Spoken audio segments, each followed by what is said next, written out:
Quick little video about a cold start misfire on a 2006 Acura MDX. It has 170,000 miles. This client does all of our work and maintenance and service religiously, so it's not a vehicle which has lack of maintenance.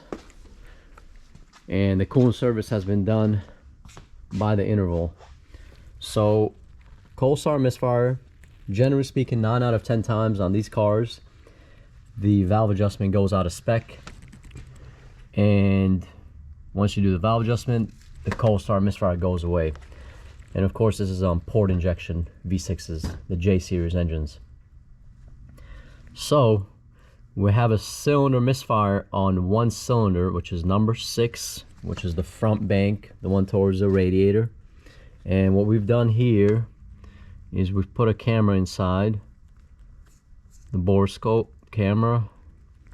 This, by the way, is probably one of the best cameras out there as far as resolution goes, at least in my opinion. So here we go. Okay, so that's inside. Let me try to get you guys a better. There you have it. That is a lot of coolant, and it's still dripping. So as you let the car sit, the block in the cylinder head contracts. The failed cylinder head allows coolant to come inside the cylinder. Once the client turns on the car, there's a severe miss. It's definitely a type A misfire. And once this coolant is burned away, the car runs great. And I think we did the same vehicle, but that one had it had 330,000 miles, and I believe it was a front head, same type of failure. And we ended up fixing the cylinder head bolts. We changed out the cylinder head bolts for new ones and the cylinder head gasket. On Honda and Acuras, you can actually reuse the head bolts if you'd like, but we decided to get new ones. And that vehicle has been running like a champ.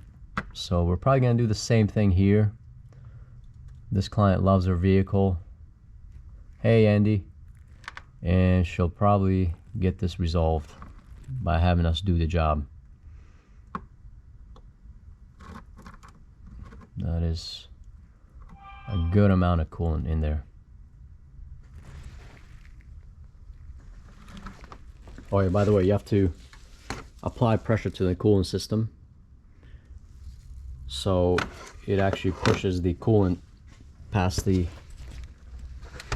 head gasket so you can actually see your fault.